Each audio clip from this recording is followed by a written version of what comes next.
Beneath the polished marble floors of Vatican City, beneath the frescoed ceilings where Michelangelo's God reaches toward Adam with the spark of creation, there exists another world entirely, a world few eyes have witnessed, a labyrinth of knowledge sealed away from public view for centuries, guarded by stone and secrecy, by protocol and power. The Vatican's secret archives, or as they're officially called today, the Vatican Apostolic Archive, span over 53 miles of shelving, containing documents dating back to the 8th century. The gentle hum of climate-controlled air is the only sound that breaks the weighted silence as we descend deeper into this underground realm of forbidden knowledge. What you are about to see, whispers Monsignor Sergio Pagano, the former prefect of the archives, his voice barely audible as the massive iron door swings open, represents merely 1% of our complete holdings. The rest, he trails off, his eyes reflecting the dim light as he gestures toward darker corridors beyond. The very name, Secret Archives, has fueled centuries of speculation. Though the Vatican insists the Latin secretum merely meant private when the archives were established in 1612 by Pope Paul V, the mystery surrounding these repositories has only deepened with time. What knowledge rests here, deemed too dangerous, too explosive for public consumption? Dr. Elena Martelli, one of the few secular historians granted limited access to certain sections, adjusts her white cotton gloves. The scale is incomprehensible, she explains, her voice echoing softly against stone walls that have witnessed the rise and fall of empires. We're talking about over 85 kilometers of shelving, containing perhaps the most comprehensive record of Western civilization ever assembled, and yet portions remain completely inaccessible even to the most credentialed scholars. The archives contain the private letters of kings and queens, the secret communications of popes, documents from ecclesiastical trials, records of exorcisms, and texts deemed heretical, dangerous enough to be locked away from the eyes of the faithful. But beyond these known collections lies something more, sections where even today, in our age of information, access is flatly denied. There are rooms within rooms, explains Father Thomas Becket, a Jesuit historian who has spent 30 years studying Vatican collections. And within those innermost chambers are texts that challenge our understanding of faith, of history, of reality itself. Documents that could undermine the very foundations upon which Western civilization was built. The security surrounding these deepest vaults combines ancient and modern technology, biometric scanners alongside locks designed in the 16th century, surveillance cameras watching over doors sealed with papal wax. It's a testament to the archive's dual nature, part historical repository, part fortress of secrets. The main reading room of the archives presents a stark contrast to the shadowy corridors. Here, under the watchful eyes of clerical guardians, approved researchers may examine carefully selected materials. The rules are strict and unyielding. No pens, only pencils. No photographs, no photocopies without explicit permission, granted rarely and reluctantly. We had a scholar who tried to smuggle out documents hidden in his shoe. Another attempted to memorize forbidden texts word for word to transcribe later. Her eyes narrow slightly. We caught them both. The documents that flow through this reading room represent merely the outer layer of the archives, texts considered safe enough for scholarly examination. Beyond lie collections accessible only to those with direct papal approval, and beyond those, chambers that even high-ranking church officials speak of only in whispers. Monsignor Pagano pauses before a small wooden door, reinforced with iron bands. This entrance has remained sealed for over a century, he says, his voice carrying a note of reverence and fear. The last man to request access was denied by Pope Leo XIII himself. The request was never made again. The archives don't merely contain books and scrolls. Hidden among the shelves are artifacts, objects deemed too dangerous or too controversial for public display. A fragment of parchment bearing words that contradicted established doctrine. A carved wooden box containing what some believe to be evidence of miracles, or perhaps their manufactured nature. Knowledge is power, murmurs Dr. Martelli as we ascend back toward the world of light. But some knowledge terrifies even those who possess it. Why else lock it away so thoroughly? Why else guard it so jealously across centuries? As the final door closes behind us, sealing the secrets back into darkness, one cannot help but wonder, in this age of information and transparency, what knowledge could be so dangerous that it remains hidden beneath the Vatican, protected by lock and key, by oath and silence, by the full power of one of the oldest institutions on earth? The answer may lie in what came to be known as the Index, the Catholic Church's official list of forbidden books, a catalog of dangerous knowledge spanning centuries. And to understand the silent vaults, one must first understand the minds that decided which thoughts were too dangerous to be thought. The year is 1559. Across Europe, the Protestant Reformation tears at the fabric of Christendom. New ideas spread like wildfire through the printing presses of Germany, France, and England. In Rome, Pope Paul IV stands before his advisors, his face grave in the candlelight.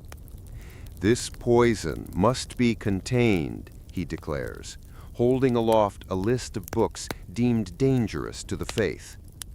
With those words, the Index Librorum Prohibitorum, the Index of Forbidden Books, became official church policy, formalizing centuries of censorship into a single, powerful institution. The Index would grow to become perhaps the most ambitious attempt at thought control in human history, a catalog of forbidden knowledge that would expand over 4 centuries to include thousands of works deemed too dangerous for the faithful to encounter. To understand the Index, you must understand the medieval mind, explains Dr. Paolo Veneziani, historian of church censorship. For the church, dangerous ideas were not merely wrong, they were spiritually lethal. Reading heretical texts could condemn one's immortal soul to eternal torment. Censorship was seen not as oppression, but as spiritual protection. The philosophy behind the Index was elegantly simple, yet profoundly far-reaching. Knowledge itself could be sinful. Ideas could be contagious. Words on a page could corrupt the soul as surely as actions could corrupt the body. The Church positioned itself as the guardian of minds, the filter through which all knowledge must pass. Sister Lucia Bergoglio carefully retrieves a rare first edition of the Index from a sealed glass case. "Look here," she says, pointing to names that read like a who's who of Western thought: Galileo, Copernicus, Descartes, Pascal, Voltaire, Rousseau, Kant, Locke, Mill, Hume. The greatest minds of their ages, all deemed too dangerous for ordinary believers. But the Index went far beyond scientific or philosophical texts. Novels, poetry, political treatises, anything that challenged church authority or doctrine found its way onto the forbidden list. Even religious works written by Catholics could be banned if they veered from orthodoxy in the slightest degree. Father Ignacio Bellarmino, whose ancestors served on the congregation of the Index, speaks softly as he turns the pages of this catalog of forbidden thought. The fear was existential, he admits. Each banned book represented a potential crack in the foundation of faith.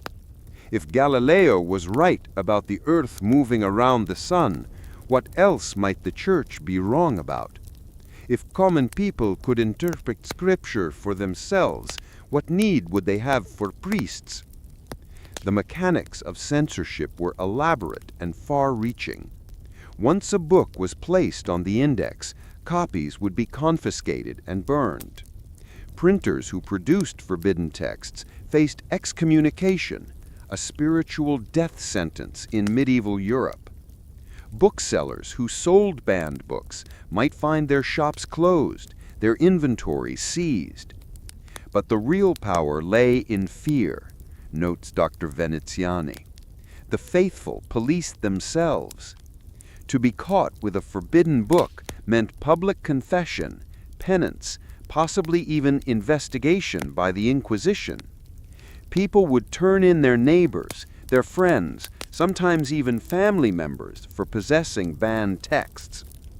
But for all its power, the index faced a fundamental problem. Forbidden knowledge exerts a magnetic pull on the human mind. The more vigorously a book was banned, the more desirable it often became. We have letters from that era describing secret reading groups where forbidden texts were shared under cover of darkness. Banned books would be disbound, their pages hidden between the covers of approved texts. Some were memorized and transmitted orally when written copies were too dangerous to possess. In the deepest chambers of the Vatican archives lie the records of the Congregation of the Index, the committee of cardinals and theologians who determined which books would be banned. Their deliberations reveal the painstaking process of identifying dangerous ideas.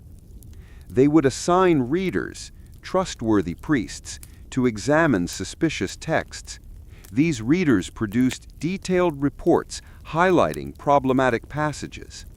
The congregation would then debate whether the work could be corrected or must be banned entirely. Some authors negotiated with the Church, agreeing to revise their works to remove offending passages. Others stood firm and saw their life's work condemned to the flames. A few published anonymously or smuggled manuscripts to Protestant lands where they could be printed beyond the reach of Roman censors.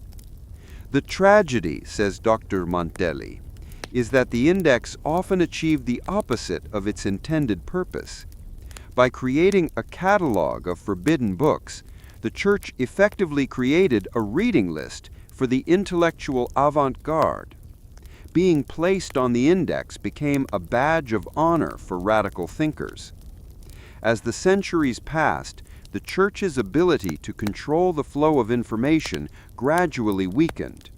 The Enlightenment, the rise of secular states, and the proliferation of printing technology made comprehensive censorship increasingly impossible.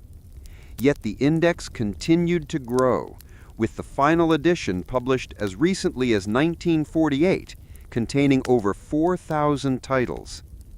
The last work added to the index was The Second Sex by Simone de Beauvoir. Think of that, from Copernicus to Beauvoir, a span of 4 centuries during which the Church attempted to control what Catholics could read, could think, could know. The index was finally abolished in 1966 during the Second Vatican Council, when the Church formally acknowledged that it no longer held moral force. Yet the forbidden books themselves remain, many of them secured in the Vatican's silent vaults, a testament to an age when ideas were considered dangerous enough to lock away. But the most dangerous texts, whispers Monsignor Pagano as our conversation draws to a close, were never listed on the index at all. The truly forbidden knowledge, the texts that could shake faith to its foundations, those were simply made to disappear. He falls silent, and the weight of unspoken secrets fills the room. For beyond the index lay writings even more threatening to church doctrine, the lost scriptures that tell a very different story of Christianity's beginnings. December 1945. The Egyptian desert near Nag Hammadi, a local farmer named Muhammad Ali breaks open an earthenware jar while digging for fertilizer. Inside, he discovers 12 leather-bound papyrus codices, ancient books that had lain hidden for 16 centuries. Unaware of their significance, he brings them home, where his mother uses some pages to kindle the evening fire. It was perhaps the most significant discovery in the history of early Christianity, says Dr. Catherine Williams, specialist in Coptic manuscripts. Texts that had been systematically eliminated from history, suddenly restored to us. Gospels, epistles, apocalypses, all deemed too dangerous to survive. The Nag Hammadi Library, as it came to be known, represented just one dramatic instance of a pattern repeated throughout Christian history: the suppression of alternative scriptures that did not align with the emerging orthodoxy. These texts, commonly known as the Apocrypha or Pseudepigrapha, tell a very different story of Jesus, his teachings, and the early church. Father Dominic Crossan, a scholarly priest with unconventional views, speaks in hushed tones as we examine photographs of these recovered texts. The Christianity we know today, the doctrines, the hierarchy, the very conception of Jesus, emerged from centuries of fierce debate. The winners wrote the official history. The losers saw their texts burned, buried, or locked away. Within the Vatican's deepest repositories lie fragments of these lost scriptures, texts that escape destruction but remain largely inaccessible to scholars. Among the most intriguing are the so-called Gnostic Gospels, alternative accounts of Jesus' life and teachings that present a radically different theology. The Gospel of Thomas contains sayings of Jesus never recorded in the canonical Gospels. The Gospel of Mary gives prominence to Mary Magdalene as Jesus' closest disciple and the recipient of secret teachings. The Gospel of Judas portrays Judas not as a traitor, but as Jesus' most trusted follower who betrayed him at Jesus' own request. These alternative Gospels often present Jesus as a revealer of secret knowledge rather than a sacrificial Savior. Many suggest that salvation comes not through faith or obedience to church authority, but through direct, personal gnosis, spiritual knowledge accessible to all seekers. You can imagine how threatening such ideas were to the emerging church hierarchy, notes Father Crossan.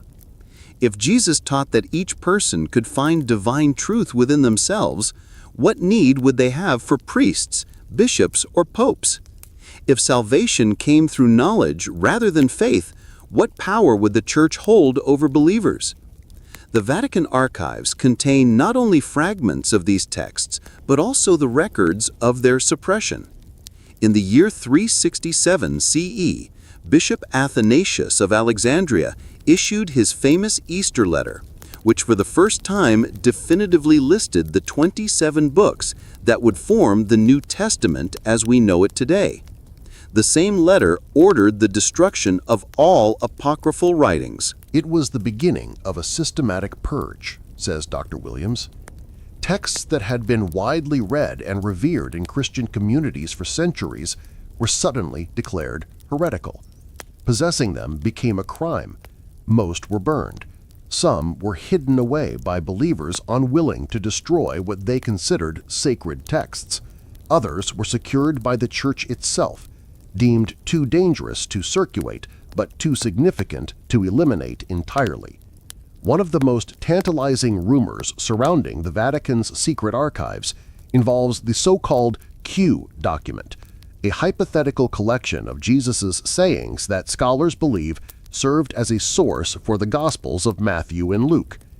While most academics consider Q to be lost to history, persistent whispers suggest that a complete copy may rest in the Vatican's innermost vaults. If such a document exists, explains Father Crossan, it would revolutionize our understanding of the historical Jesus. It would give us his words without the theological framework added by later gospel writers, a direct window into his actual teachings. Even more controversial are the rumors of unknown gospels written by Jesus' family members, his mother Mary, his brother James, perhaps even his wife. The mere suggestion that such texts might exist touches on some of Christianity's most sensitive doctrinal issues.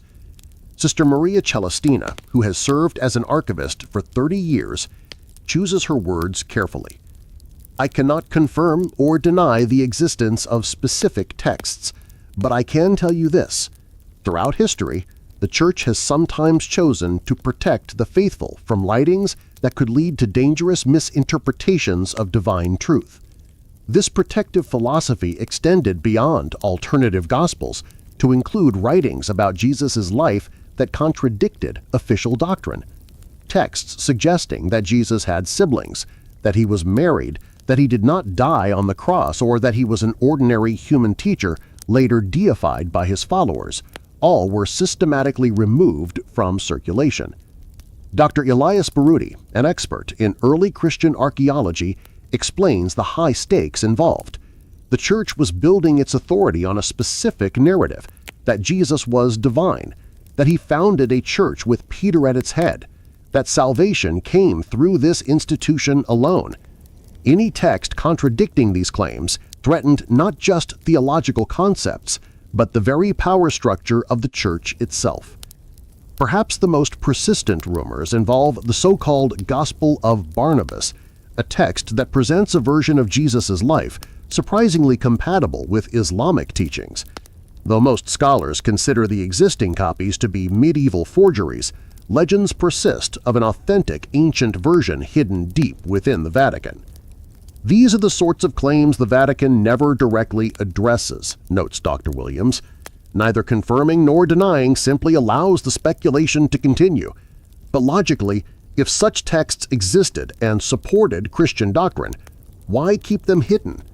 The very fact of their suppression suggests their content was, and perhaps still is, considered dangerous. As the Church consolidated its power throughout the Middle Ages, the suppression of alternative scriptures became increasingly systematic. The Inquisition was empowered not just to root out heretics, but to eliminate the texts that inspired their beliefs. Owning a non-canonical gospel could result in torture or execution. Yet despite centuries of active suppression, these lost scriptures continued to exert influence through underground movements, secret societies, and heretical groups. The Cathars of southern France, the Bogomils of Bulgaria, various Gnostic sects, all preserved elements of these alternative Christian traditions, often at the cost of their lives. The history of Christianity is not a straight line, but a battlefield, observes Father Crossan, gazing at the sealed doors beyond which some of these texts may lie. What we consider orthodox today was once one option among many. The Christianity that might have been, more mystical, more individual, less hierarchical, survives only in fragments and whispers. As we conclude our exploration of these lost scriptures, Sister Celestina leads us back toward the main archive, past the chambers where these controversial texts may reside. Faith and history are not always comfortable companions, she says softly. The Church has always seen itself as the guardian of divine truth. Sometimes protecting that truth has meant deciding which voices from the past should be heard and which should be silenced. Behind us, the heavy doors of the archive's deepest chambers swing shut. Within them rest the fragments of Christianity's complex birth, texts that tell of different Jesuses, different teachings, different visions of what the faith might have become. They remained locked away, their contents known to only a select few, their potential to challenge and transform carefully contained behind walls of stone and silence. But as history has shown repeatedly, no secret remains buried forever. And as we shall see, The suppression of these early Christian texts represents only the beginning of the Vatican Library's long and complex relationship with dangerous knowledge. The ancient wooden door creaks open to reveal a chamber unlike any other in the Vatican archives. Here, the shelves do not hold the expected ecclesiastical records or theological treatises, but rather works of a different nature entirely. Books of alchemy, treatises on astrology, grimoires of forgotten magical systems, and the writings of philosophers whose ideas were deemed too dangerous for the faithful to encounter. This is what we call the heretical collection, explains Father Marco Severi, his voice barely above a whisper, despite the room's emptiness. Works considered not merely incorrect, but actively dangerous to the soul. The Church's relationship with heretical knowledge has always been complex. While officially condemning such works, the Vatican paradoxically became one of the world's greatest repositories of forbidden texts. When the Inquisition confiscated the libraries of accused heretics, the most dangerous volumes were not destroyed, but sequestered, locked away, where they could be studied by those deemed spiritually fortified enough to resist their corrupting influence. Knowledge itself is never evil, says Sister Celestina, running a gloved finger along the spine of a massive tome. But the Church has long recognized that certain forms of knowledge can lead vulnerable minds towards spiritual destruction.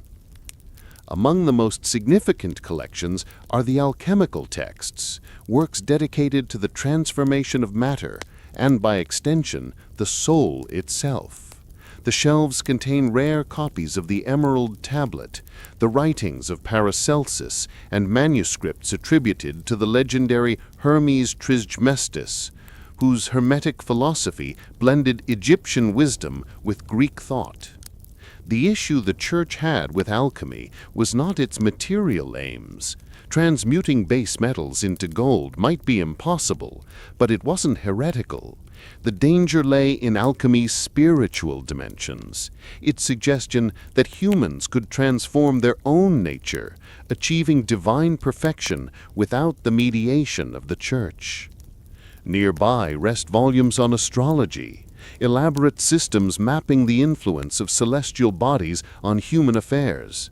While modern readers might dismiss such works as superstition, the Church recognized their subtle theological challenge. If human destinies were written in the stars, what room remained for free will, for divine providence, for the soul's moral choice? These texts proposed a deterministic universe, indicates Father Severi, indicating a chart showing planetary alignments.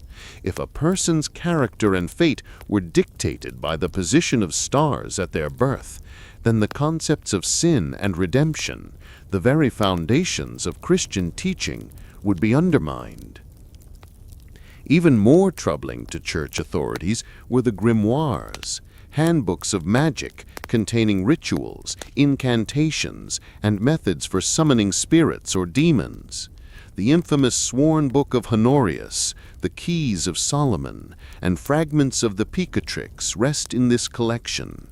Their pages filled with pentacles, arcane symbols, and instructions for supernatural operations. These works challenged the Church's monopoly on access to the supernatural. They suggested that individuals could bypass priestly authority, communing directly with spiritual entities through ritual knowledge. In an age when the Church mediated every aspect of the relationship between humans and the divine, such ideas were revolutionary and therefore dangerous. Father Severi pauses before a sealed cabinet containing works too sensitive to display even in this restricted collection. Here we keep the most explicit grimoires, those containing rituals for summoning demons, for making pacts with dark forces. These were the books for which merely possessing a copy might lead to torture or execution during the Inquisition. Yet the most dangerous heresies were often philosophical rather than magical. The archives contain the complete works of philosophers whose ideas struck at the heart of Christian doctrine, thinkers whose writings were publicly burned while secretly preserved in these very chambers. Consider Giordano Bruno, says Sister Celestina, indicating a complete collection of the philosopher's writings. Burned at the stake in 1600 for heresies including his belief in an infinite universe containing countless worlds. The Church publicly destroyed his works while privately conserving them. Knowledge, even dangerous knowledge, was too valuable to eliminate completely. The shelves contain other philosophical heresies, works of materialists who denied the existence of the soul, determinists who rejected free will, pantheists who saw God as identical with nature rather than transcending it. Each represented a different threat to orthodox doctrine, a different path by which believers might stray from approved thought. The most seductive heresies were those containing elements of truth, observes Father Severi. Pure falsehood is easily dismissed, but ideas that blend truth and error, that take valid premises toward forbidden conclusions, these required careful refutation, which required preservation. This pragmatic approach explains one of the Vatican Library's great paradoxes, that an institution dedicated to defending Orthodox faith became the world's greatest repository of heterodox thought. While publicly condemning dangerous knowledge, the Church privately ensured its preservation for future generations. Dr. Mueller pauses before a collection of Cathar manuscripts, rare survivors of the Church's campaign to eradicate this dualistic heresy from medieval France. The Cathars believed the material world was evil, created by a malevolent deity distinct from the true God. When the Albigensian Crusade destroyed their community, their writings were systematically burned. These few volumes, confiscated by inquisitors, represent some of the only surviving records of their beliefs. Similar stories could be told of nearly every shelf in this chamber. Works of Arians who denied Christ's divinity, Pelagians who rejected the concept of original sin, Docetists who claimed Jesus only appeared to be human, heresies spanning 2 millennia, preserved by the very institution that condemned them.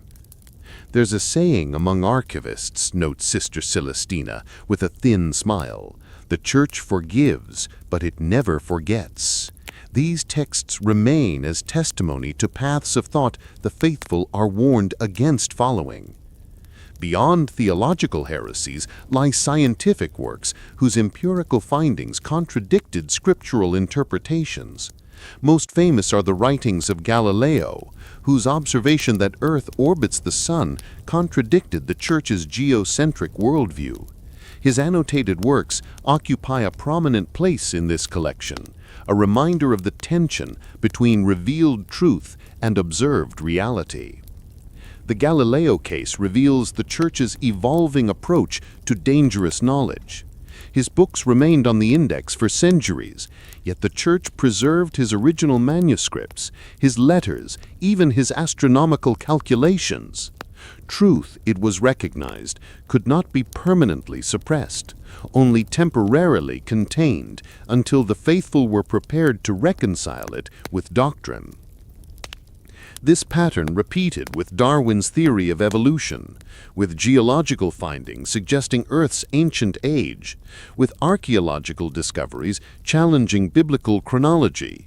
In each case, works were initially condemned, then sequestered, then gradually integrated into a more nuanced understanding of faith's relationship with scientific discovery. The truly dangerous knowledge, observes Dr. Mueller as we prepare to leave this chamber of heresies, was never scientific fact, but interpretive framework. The Church could eventually accommodate a heliocentric solar system or an evolutionary understanding of human origins. What it could not accept were philosophical systems that rendered faith obsolete or moralities that rejected divine authority. As the heavy door swings shut behind us, sealing away these repositories of dangerous thought, one cannot help but wonder about the power such knowledge still holds. These were not merely academic disagreements, but ideas for which men and women were willing to die or to kill. Ideas that promised their adherents secret wisdom, hidden truth, paths to power and enlightenment beyond the reach of ordinary believers. And beyond even these documented heresies lie whispers of knowledge more dangerous still, texts whose very existence remains officially denied, yet whose shadows fall across the darkest corners of the Vatican's silent vaults. December 1945. The Egyptian desert near Nag Hammadi. A local farmer named Muhammad Ali breaks open an earthenware jar while digging for fertilizer. Inside, he discovers 12 leather-bound papyrus codices, ancient books that had lain hidden for 16 centuries. Unaware of their significance, he brings them home, where his mother uses some pages to kindle the evening fire.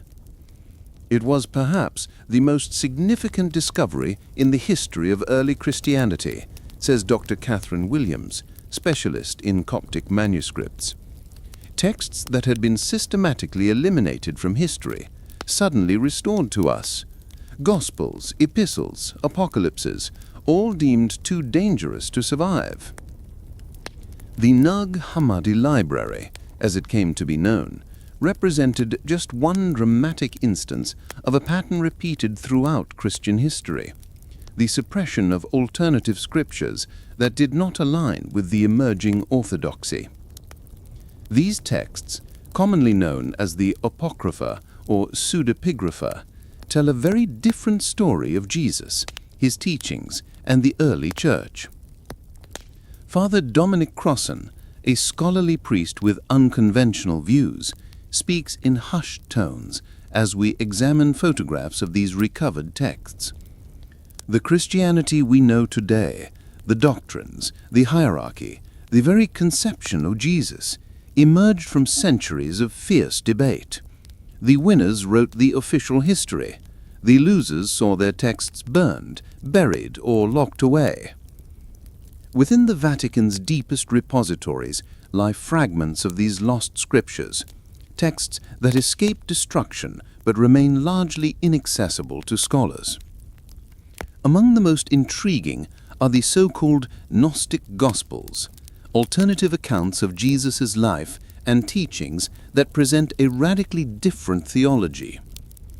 The Gospel of Thomas contains sayings of Jesus never recorded in the canonical Gospels.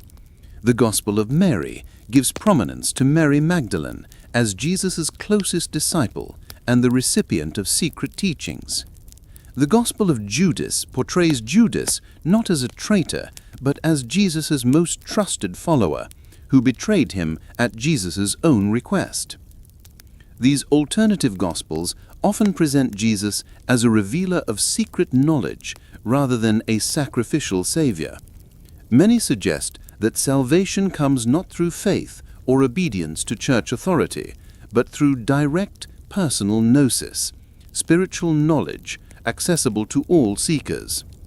You can imagine how threatening such ideas were to the emerging church hierarchy, notes Father Crossan. If Jesus taught that each person could find divine truth within themselves, what need would they have for priests, bishops, or popes? If salvation came through knowledge rather than faith, what power would the Church hold over believers? The Vatican archives contain not only fragments of these texts, but also the records of their suppression. In the year 367 CE, Bishop Athanasius of Alexandria issued his famous Easter letter, which for the first time definitively listed the 27 books that would form the New Testament as we know it today. The same letter ordered the destruction of all apocryphal writings. It was the beginning of a systematic purge, says Dr. Williams. Texts that had been widely read and revered in Christian communities for centuries were suddenly declared heretical. Possessing them became a crime. Most were burned. Some were hidden away by believers, unwilling to destroy what they considered sacred texts. Others were secured by the Church itself, deemed too dangerous to circulate, but too significant to eliminate. One of the most tantalizing rumors surrounding the Vatican's secret archives involves the so-called Q document, a hypothetical collection of Jesus' sayings that scholars believe served as a source for the Gospels of Matthew and Luke. While most academics consider Q to be lost to history, persistent whispers suggest that a complete copy may rest in the Vatican's innermost vaults. If such a document exists, explains Father Crossan, it would revolutionize our understanding of the historical Jesus. It would give us his words without the theological framework added by later gospel writers, a direct window into his actual teachings. Even more controversial are the rumors of unknown gospels written by Jesus' family members, his mother Mary, his brother James, perhaps even his wife. The mere suggestion that such texts might exist touches on some of Christianity's most sensitive doctrinal issues. Sister Maria Celestina, who has served as an archivist for 30 years, chooses her words carefully. I cannot confirm or deny the existence of specific texts, but I can tell you this. Throughout history, the Church has sometimes chosen to protect the faithful from writings that could lead to dangerous misinterpretations of divine truth. This protective philosophy extended beyond alternative gospels to include writings about Jesus' life that contradicted official doctrine. Texts that suggested Jesus had siblings, that he was married, that he did not die on the cross, or that he was an ordinary human teacher later deified by his followers, all were systematically removed from circulation. Dr. Elias Barudi, an expert in early Christian archaeology, explains the high stakes involved. The Church was building its authority on a specific narrative, that Jesus was divine, that he founded a church with Peter at its head, that salvation came through this institution alone. Any text contradicting these claims threatened not just theological concepts, but the very power structure of the Church itself. Perhaps the most persistent rumors involve the so-called Gospel of Barnabas, a text that presents a version of Jesus' life surprisingly compatible with Islamic teachings. Though most scholars consider the existing copies to be medieval forgeries, legends persist of an authentic ancient version hidden deep within the Vatican. These are the sorts of claims the Vatican never directly addresses, neither confirming nor denying, simply allows the speculation to continue. But logically, if such texts existed and supported Christian doctrine, why keep them hidden? The very fact of their suppression suggests their content was, and perhaps still is, considered dangerous. As the Church consolidated its power throughout the Middle Ages, the suppression of alternative scriptures became increasingly systematic. The Inquisition was empowered not just to root out heretics, but to eliminate the texts that inspired their beliefs. Owning a non-canonical gospel could result in torture or execution. But despite centuries of active suppression, these lost scriptures continued to exert influence through underground movements, secret societies, and heretical groups. The Cathars of southern France, the Bogomils of Bulgaria, various Gnostic sects, all preserved elements of these alternative Christian traditions, often at the cost of their lives. The history of Christianity is not a straight line, but a battlefield, observes Father Crossan, gazing at the sealed doors beyond which some of these texts may lie. What we consider orthodox today was once option among many. The Christianity that might have been, more mystical, more individual, less hierarchical, survives only in fragments and whispers. As we conclude our exploration of these lost scriptures, Sister Celestina leads us back towards the main archive, past the chambers where these controversial texts may reside. Faith and history are not always comfortable companions, she says softly. The Church has always seen itself as the guardian of divine truth.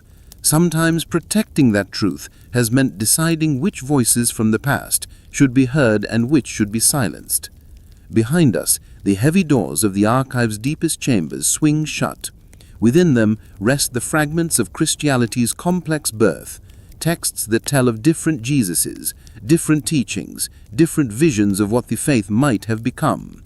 They remained locked away, their contents known to only a select few, their potential to challenge and transform carefully contained behind walls of stone and silence. But as history has shown repeatedly, no secret remains buried forever, and as we shall see, the suppression of these early Christian texts represents only the beginning of the Vatican Library's long and complex relationship with dangerous knowledge. There are three categories of secrets, says Monsignor Paolo Riccardi, speaking so softly that we must lean forward to hear him. Those the Church acknowledges but will not reveal. Those whose existence the Church neither confirms nor denies. And those about which the Church itself has chosen to remain ignorant. Knowledge buried so deeply that even those who guard it no longer fully comprehend what they protect. We have entered a realm of shadows and whispers, where documented history gives way to persistent rumor, where evidence remains tantalizingly incomplete. For beyond the officially acknowledged collections of the Vatican archives lie documents whose very existence is contested, texts that, if authentic, would fundamentally reshape our understanding of history, power, and the Church's role in world affairs. The archives contain over 53 miles of shelving, notes Dr. Elena Martelli. Less than 1% of this material has been thoroughly examined by independent scholars. The rest, we can only speculate about what might be hidden in plain sight, catalogued under innocuous titles or secured in restricted sections. Among the most persistent rumors are those concerning prophecies, documents predicting future events with unsettling accuracy. Most famous are the alleged prophecies of Malachi, a 12th century text purportedly containing predictions of every pope from Celestine II to the end of the Catholic Church. While a version was published in 1595, Vatican scholars insist it was a forgery, while simultaneously fueling speculation that an authentic original remains secured in the archive's deepest vaults. The publicly available Malachi prophecies are indeed likely fabrications, confirms Father Bellarmino. But persistent accounts from within the Vatican suggest the existence of other prophetic texts, private revelations granted to mystics, visionaries, and saints deemed too explosive for public knowledge. Chief among these are the complete revelations of Fatima. In 1917, 3 Portuguese children claimed to receive messages from the Virgin Mary, including a third secret that was transcribed and delivered to the Vatican. While the Church published what it claimed was the complete text in 2000, many believe the released version was sanitized, with the most disturbing prophecies withheld. The alleged complete third secret, whispers Sister Magdalena, is said to contain specific predictions of apostasy within the Church itself, cardinals against cardinals, bishops against bishops, and warnings of cataclysmic world events that would shake faith to its foundations. More controversial still are rumors of prophetic texts predating Christianity, pagan oracles and Sibylline prophecies collected by the early Church and suppressed when their predictions veered from Christian eschatology. Some Vatican insiders speak of sealed chambers containing prophecies from the oracle at Delphi, the Egyptian temple of Serapis, and other ancient sites whose religious authority the Church publicly dismantled, while privately preserving their prophetic utterances. Throughout history, notes Dr. Martelli, conquering religions have not simply destroyed the sacred texts of their predecessors, but often incorporated them, reinterpreted them, or hidden them away. The Vatican's deepest vaults likely contain pre-Christian prophetic traditions absorbed into the Church's private knowledge base. Beyond prophecies lie rumors of secret pacts and agreements, documents evidencing the Church's hidden influence over worldly affairs. Historians have long suspected that the Vatican archives contain records of clandestine arrangements with governments, financial institutions, and power brokers spanning centuries of European history. Consider the Vatican Bank, suggests Dr. Ibrahim Nasser, historian of church finances. Established in 1942, yet with financial records suggesting operations dating much earlier. Where are the documents detailing its origins, its early transactions, its role during World War II? Fragments exist in the archives, but the complete records remain inaccessible, classified under the highest security protocols. Even more sensitive would be documentation of the Church's secret diplomatic arrangements. As both a religious institution and a sovereign state, the Vatican has occupied a unique position in international relations, allowing it to broker confidential agreements beyond public scrutiny. There are persistent accounts, Dr. Nassar notes cautiously, of medieval expeditions to the East returning with texts suggesting commonalities between Christian mysticism and Eastern spiritual traditions, documents indicating knowledge exchange between monastic communities and their counterparts in Buddhist or Hindu traditions. Such evidence would complicate the Church's historical claims to unique divine revelation. As we navigate these realms of rumor and speculation, it becomes increasingly difficult to separate documented fact from tantalizing myth. The Vatican Archives' policy of selective access ensures that questions about its most controversial holdings remain unanswerable, fueling endless speculation about what might lie within its sealed chambers. The power of these rumored documents, observes Father Bellarmino, lies partly in their uncertainty. A prophecy published becomes a prophecy diffused, subject to interpretation, to criticism, to dismissal. A secret agreement revealed becomes a diplomatic incident to be managed. But knowledge hinted at, partially glimpsed, its existence neither confirmed nor denied, such knowledge retains its full power to inspire fear, hope, or wonder. This strategic ambiguity has been maintained across centuries by the archive's gatekeepers, a succession of clerics, scholars, and administrators who have controlled access to the Vatican's most sensitive collections, ensuring that the full extent of its holdings remains one of the world's most enduring mysteries. In the end, Dr. Martelli reflects, as we leave behind the whispered legends of prophecy and power, the greatest secret may be that some secrets remain deliberately untold, not just to the public, but even to those who guard them. Knowledge fragmented across multiple repositories, its full significance apparent only when pieces are brought together, pieces deliberately kept separate by those who understood their combined power. And so we turn to those who have maintained this elaborate system of controlled knowledge across the centuries, the guardians who have ensured that the Vatican's darkest secrets remain securely locked away from those who might misuse them or be harmed by their revelation. In a small, austere office deep within the Vatican archives, Monsignor Dante Alighieri, no relation to the poet, he assures us with a practiced smile, adjusts his wire-rimmed glasses and considers our question. How has the Vatican maintained its secrets across centuries of war, revolution, and institutional change? Systems, he says finally. Overlapping systems of security, secrecy, and selective access.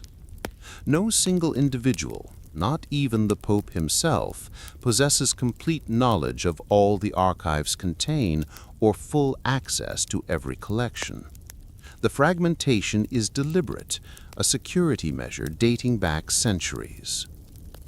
This fragmentation begins with the archive's physical organization. While popular imagination conjures a single vast repository, the reality is far more complex. A network of separate collections housed in different locations throughout Vatican City and, reportedly, beyond its walls. The Archivum Secretum Apostolicum Vaticanum is merely the central administrative branch, explains Sister Magdalena. Specialized collections exist under separate authority. The Congregation for the Doctrine of the Faith maintains its own archives, as does the Apostolic Penitentiary, the Congregation for Saints' Causes, and other dicasteries. Each operates under distinct protocols, with different gatekeepers and varying levels of accessibility. This decentralized structure ensures that sensitive information remains compartmentalized, known only to those with specific authority over particular collections. A scholar granted access to diplomatic records would find no path to documents concerning mystical revelations. A theologian permitted to study doctrinal development would have no means to access files on church finances. The system evolved organically over centuries, notes Dr. Martelli, but its effect is similar to modern intelligence agencies' principle of need to know. Information is available only to those who require it for their specific function, and even then, access is carefully monitored and restricted.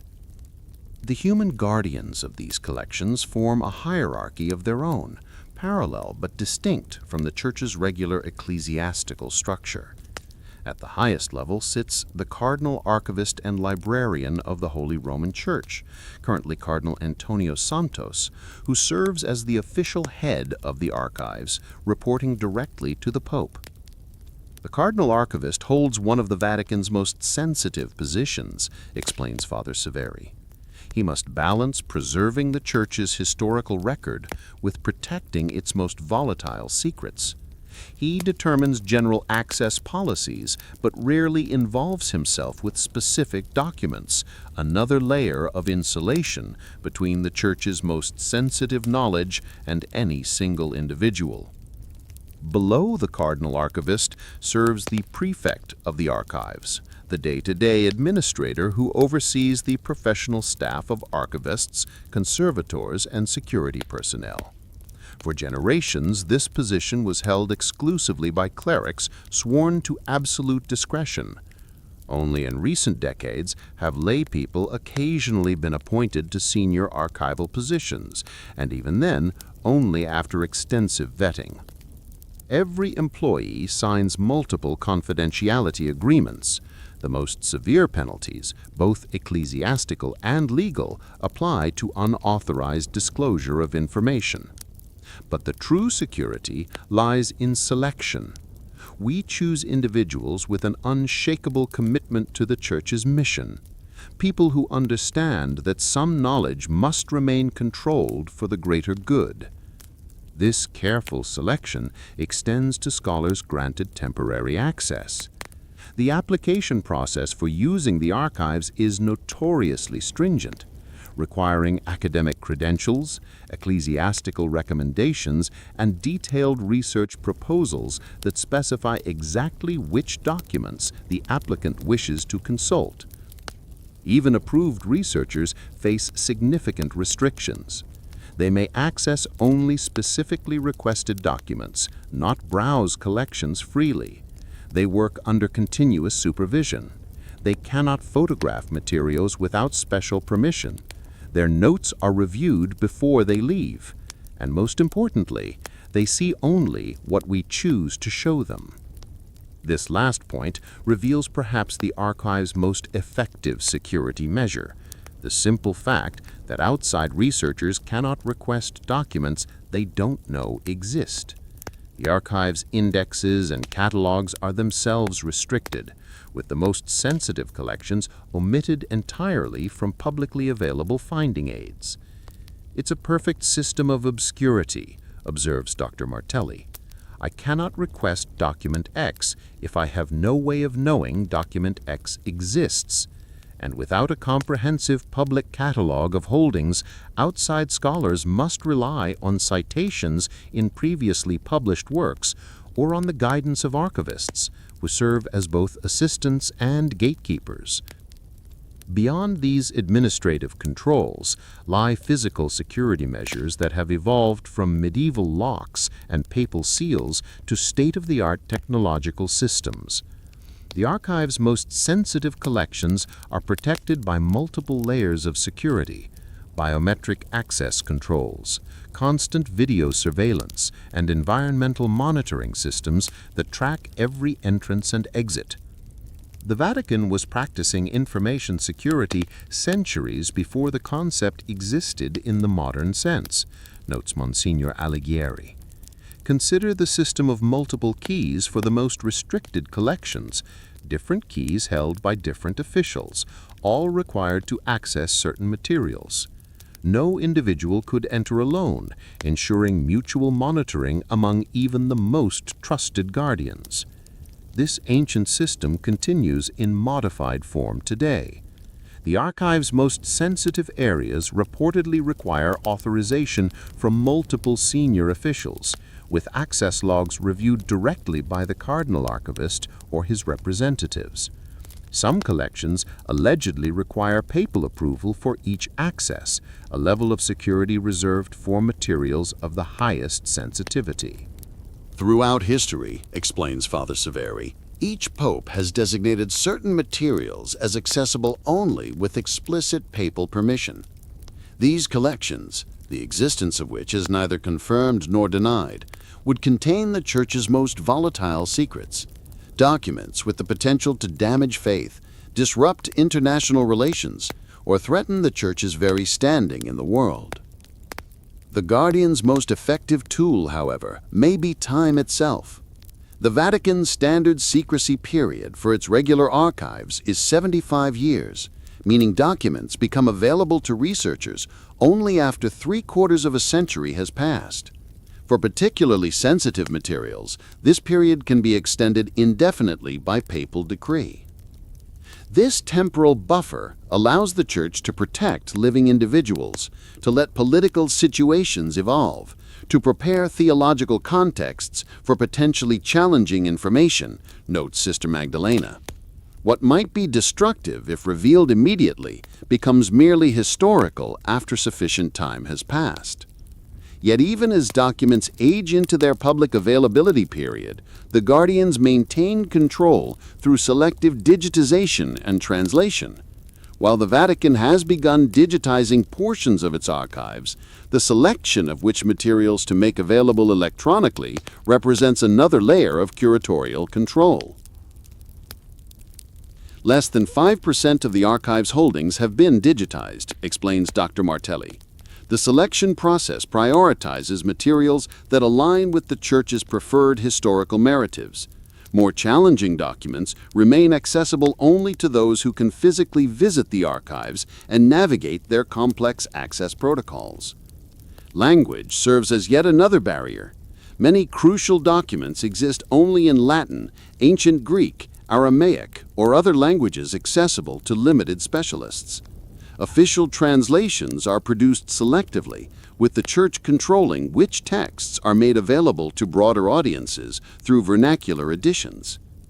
The Guardian's most subtle power, observes Father Bellarmino, lies in interpretation. When controversial documents are discovered or released, Church scholars are first to analyze them, establishing the official framework through which they will be understood. By the time independent researchers gain access, the interpretive context has already been created. This control of context extends to the physical environment in which researchers encounter sensitive materials.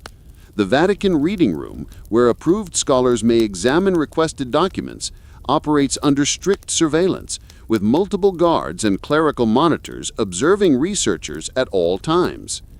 The psychological effect cannot be overstated, notes Dr. Nassar.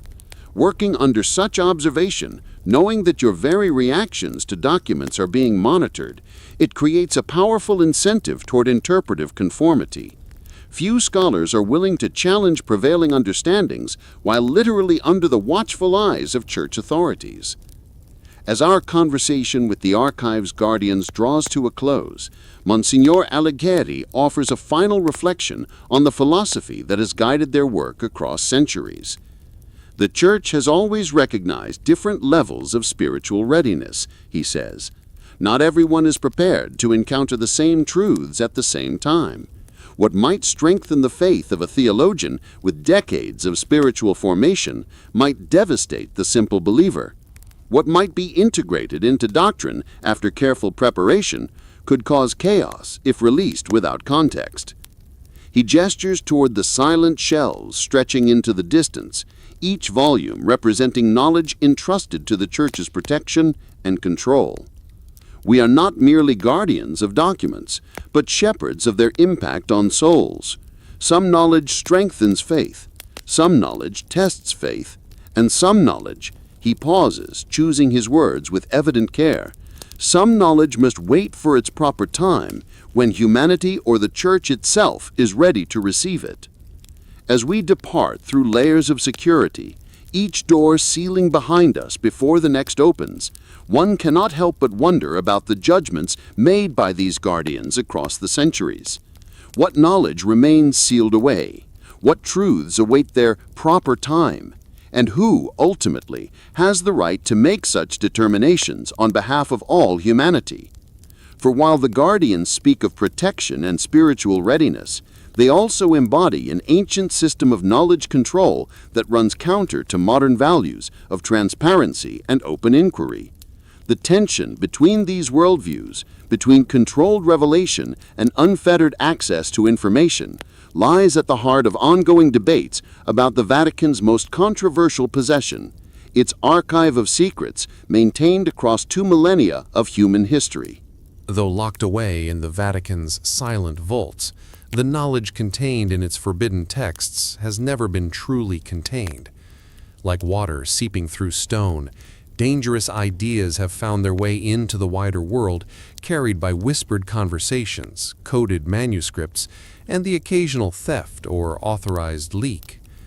What the Church sought to suppress has often resurged elsewhere, transmuted but recognizable, influencing movements and ideologies far removed from their ecclesiastical origins. Ideas cannot be killed, observes Dr. Sophia Kadri, historian of underground intellectual movements. They can be driven underground, forced into disguise, but true extinction of knowledge is nearly impossible once it has been written down and shared. The Church's forbidden texts didn't disappear, they went underground, emerging in unexpected forms across centuries of European history. This underground transmission is perhaps most visible in the rise of secret societies during the Renaissance and Enlightenment. Organizations that often positioned themselves as guardians of knowledge suppressed by religious authorities. The Rosicrucians, emerging in 17th century Germany, claimed to possess ancient wisdom, combining alchemy, Hermeticism, and Christian mysticism, echoing texts locked away in the Vatican's heretical collections. The Rosicrucian manifestos spoke of a hidden brotherhood, preserving secret knowledge across generations, explains Dr. Muller.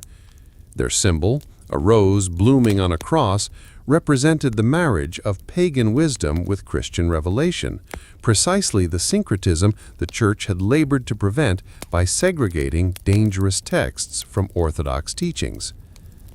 The connection is sometimes literal, notes Father Bellarmino hesitantly. There are documented cases of clerics who had access to restricted Vatican texts, later becoming Freemasons, bringing prohibited knowledge with them. Some Masonic rituals contain language strikingly similar to apocryphal Gospels and Gnostic texts secured in our archives. The influence extended beyond formal secret societies to the intellectual movements that would reshape European thought. The Enlightenment, with its emphasis on reason over revelation and its questioning of traditional authority, drew inspiration from many of the same philosophical heresies the Church had condemned and sequestered.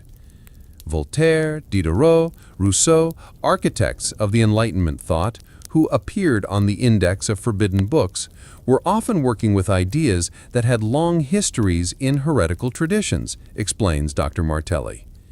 Their questioning of church authority, their emphasis on natural law over divine command, their vision of religion as a human creation rather than divine revelation, all had precedence in texts locked away in the Vatican's vaults.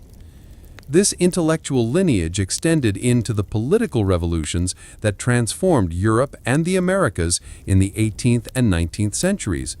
The French Revolution's concept of liberté, égalité, fraternité, echoed principles found in suppressed religious movements like the Cathars and Waldensians. The American Revolution's emphasis on individual rights and religious freedom drew inspiration from philosophical traditions the Church had long condemned. There's a direct line from certain suppressed religious texts to modern democratic movements, argues Dr. Kadri. When revolutionaries challenged the divine right of kings, they were building on arguments first articulated by medieval heretics. When they demanded separation of church and state, they were echoing positions that had once been condemned as dangerous to faith and order. Perhaps most striking is how ideas from forbidden texts resurfaced in artistic and literary movements. The Romantic poets, the Symbolists, the Surrealists all drew inspiration from esoteric traditions preserved in texts the Church had deemed too dangerous for general circulation. William Blake's visionary poetry echoed Gnostic cosmology. French symbolists incorporated alchemical imagery and concepts. The Surrealists explored the unconscious mind using techniques reminiscent of ancient mystical practices. Art became a vehicle for transmitting forbidden knowledge, notes Dr. Kadri. Concepts too dangerous to express directly could be encoded in imagery, in metaphor, in artistic movements that claim to be purely aesthetic while actually conveying philosophical and spiritual ideas derived from suppressed traditions. This pattern extended into the 20th century, with forbidden knowledge finding new channels of expression through psychological theories, alternative spiritual movements, and countercultural explorations. Carl Jung's concept of the collective unconscious drew heavily on alchemical symbolism and Gnostic traditions. The New Age movement incorporated elements from nearly every heretical tradition the Church had attempted to suppress. When people today speak of finding the divine within or being spiritual but not religious, they're often unknowingly echoing concepts from Gnostic texts secured in our archives.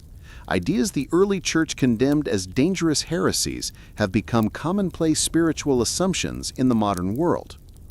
Even science, often positioned as the antithesis of esoteric knowledge, has occasionally rediscovered principles first articulated in texts the Church suppressed. Quantum physics' recognition of the observer's role in shaping reality echoes concepts from Hermetic philosophy. Modern pharmacology has validated the efficacy of herbal remedies described in confiscated witchcraft texts. Psychological research into altered states of consciousness parallels techniques described in mystical texts deemed too dangerous for public consumption. The irony is profound, notes Dr. Mueller. By attempting to suppress dangerous knowledge, the Church inadvertently mythologized it, creating an aura of forbidden truth that has attracted seekers across centuries.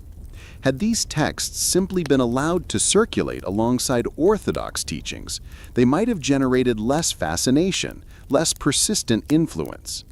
This mythologization reached its apex in popular culture of the late 20th and early 21st centuries, with books like The Da Vinci Code transforming scholarly speculation about suppressed religious texts into global bestsellers.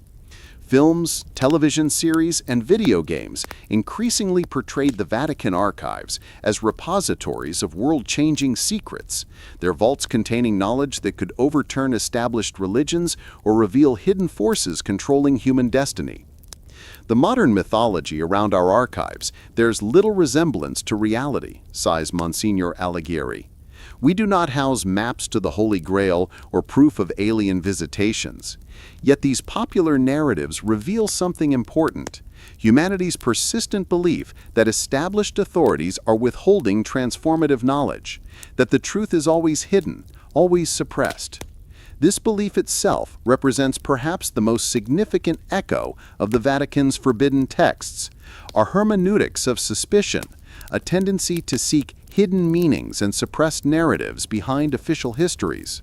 This approach to knowledge, first developed by readers of esoteric texts seeking truth between the lines of permitted discourse, has become a defining characteristic of modern thought.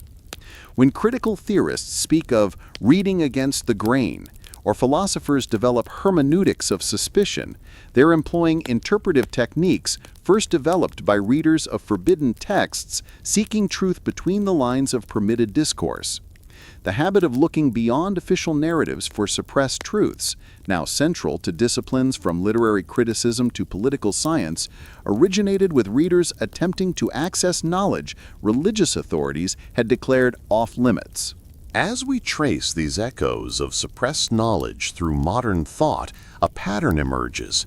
Ideas deemed too dangerous for general circulation have repeatedly resurfaced, often in secular guises that obscure their origins in religious texts the Church attempted to contain. The boundaries between orthodoxy and heresy, between permitted and forbidden knowledge, have proven far more permeable than the Church's elaborate systems of control might suggest. Perhaps the most important lesson, reflects Dr. Martelli as our exploration of these modern echoes concludes, is that knowledge itself transcends institutional control. The Vatican archives represent the most sustained attempt in human history to contain dangerous ideas. Yet those same ideas have continually escaped, finding new expressions, new adherents, new channels of transmission. She gestures toward the window, where the modern city of Rome spreads beyond Vatican walls, a landscape shaped by the very forces the Church sought to control, where ancient heresies live on in art galleries and university lecture halls, in psychotherapy offices and meditation centers, in political movements and scientific theories. The texts remain locked away, she observes, but their ideas have long since fled, woven now into the very fabric of the world the Church sought to protect from their influence.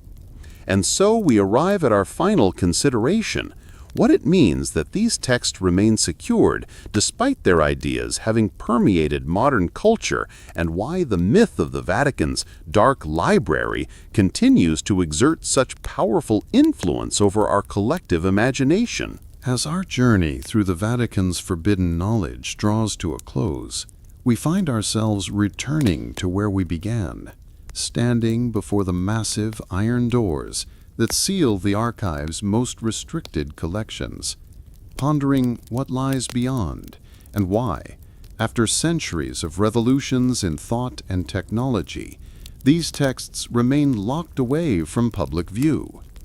The question is no longer simply what these texts contain, reflect Father Dominic Crossan, but what their continued sequestration reveals about our relationship with dangerous knowledge, about the persistent human belief that some truths must remain controlled, contained, accessible only to those deemed worthy of their revelations.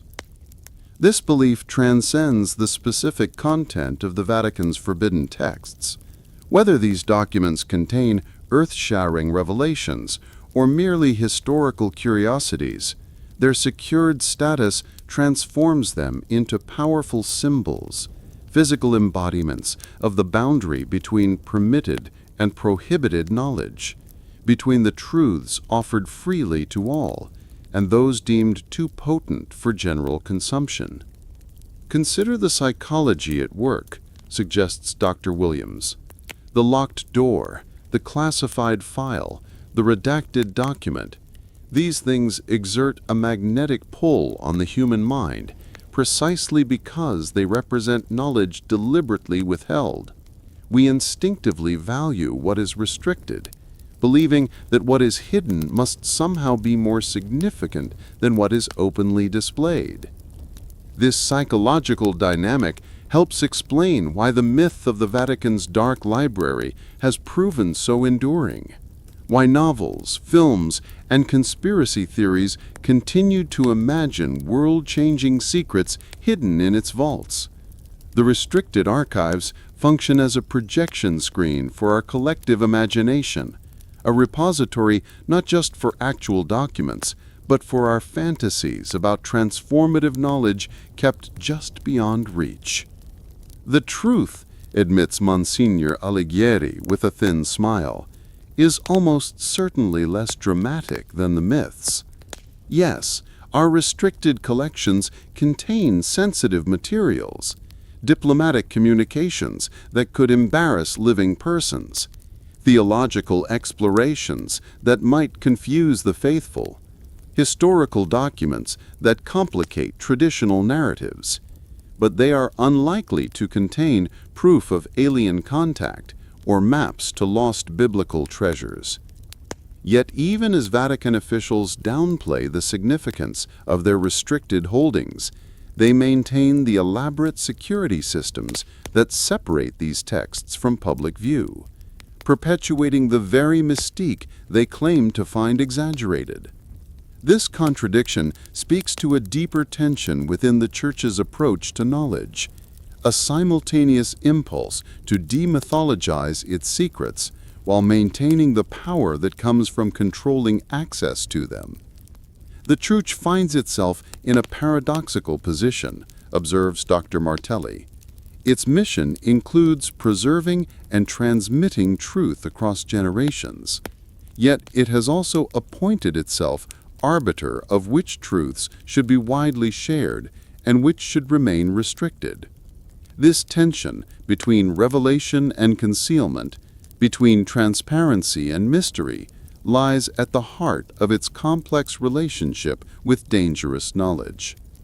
This tension extends beyond the Church to our broader cultural attitudes toward restricted information.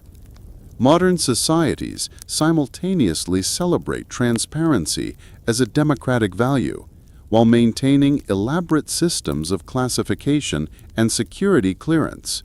We demand open access to information while recognizing that certain knowledge, from nuclear weapons designs to private personal data, requires controlled circulation. Perhaps what the Vatican's forbidden texts reveal most clearly, suggests Father Bellarmino, is the impossibility of absolute positions on dangerous knowledge. Total suppression proves impossible.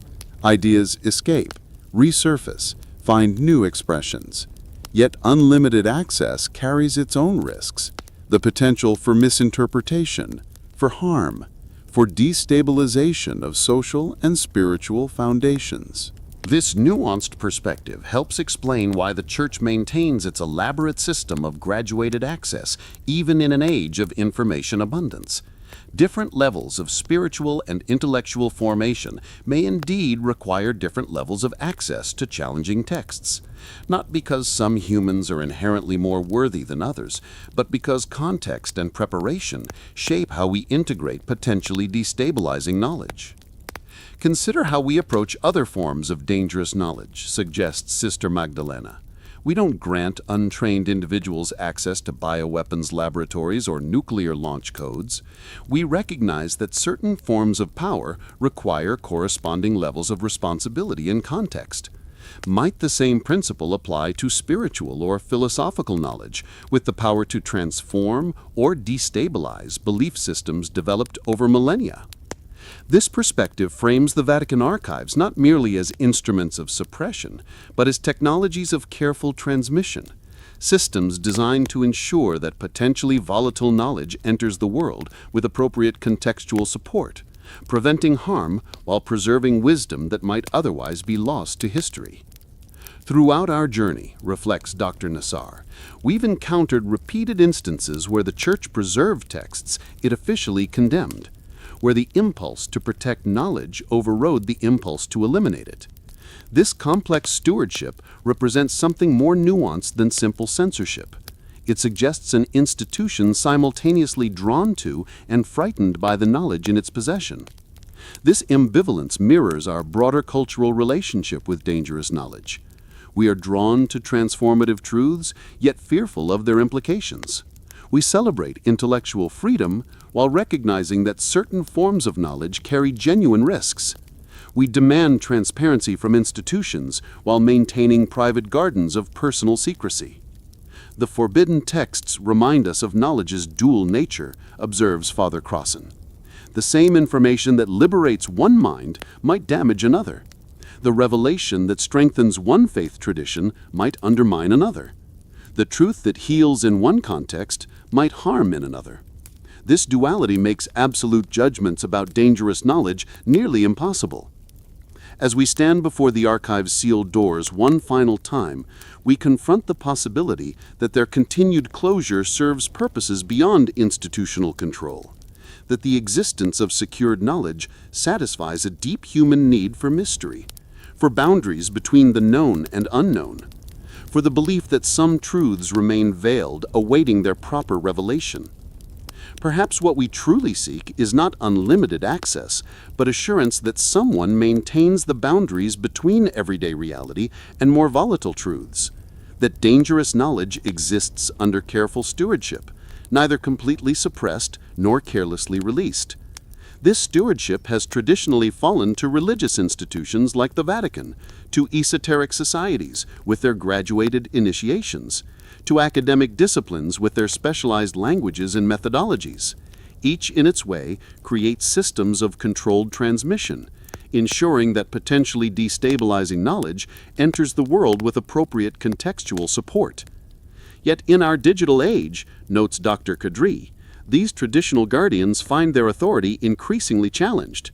When millions of classified documents can be leaked with a single T-stroke, when ancient esoteric texts are freely available online, when academic paywalls are routinely circumvented, the very concept of controlled knowledge seems increasingly archaic. This new reality forces us to reconsider what constitutes dangerous knowledge in a world of unlimited information flow. Perhaps the true danger lies not in specific texts or revelations, but in approaching transformative knowledge without adequate context, in consuming information without the interpretive frameworks that give it meaning and limit its potential harm. The future of dangerous knowledge may not lie in locked vaults, suggests Monsignor Alighieri, but in developing more sophisticated approaches to interpretation, in cultivating wisdom alongside information, discernment alongside access, depth of understanding alongside breadth of knowledge. This evolution would represent not an abandonment of the principles behind the Vatican's careful knowledge stewardship, but their adaptation to a world where physical restriction of texts has become increasingly impossible. The challenge becomes not controlling access to information, but nurturing the capacity to engage with it responsibly, contextually, wisely. And yet, observes Sister Magdalena as our journey concludes, I suspect there will always remain texts behind locked doors, knowledge deemed too volatile for general circulation. The specific content may change across centuries, but the boundary between open and restricted knowledge seems to reflect something fundamental in human nature, our simultaneous attraction to and fear of transformative truth.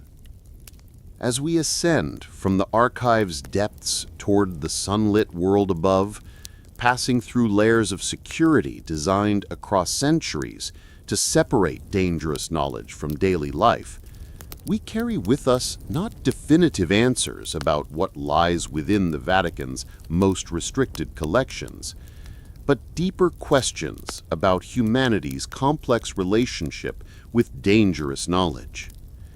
Why do we simultaneously demand transparency and crave mystery?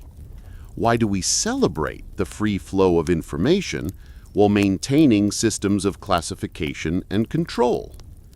Why do we seek to uncover hidden truths while recognizing that some revelations might bring more harm than illumination? The Vatican's forbidden texts, whether containing world-changing revelations or merely historical curiosities, remind us that knowledge itself is never neutral, that information carries power, that revelation brings responsibility, that truth can be both healing and harmful depending on its context and application. Perhaps this understanding represents the most valuable wisdom the Vatican's dark library has to offer.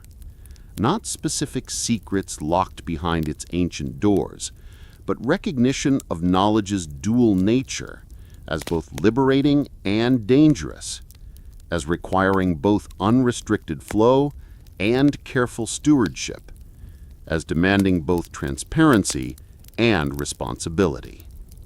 And so, the massive iron doors remain closed, the archivists maintain their careful vigil, and the myth of forbidden knowledge locked away beneath the Vatican continues to capture our imagination, reminding us that for all our technological progress and information abundance, we remain beings poised between the known and unknown, drawn to dangerous knowledge, even as we recognize our need for boundaries between everyday awareness and more volatile truths waiting beyond the eternal lock.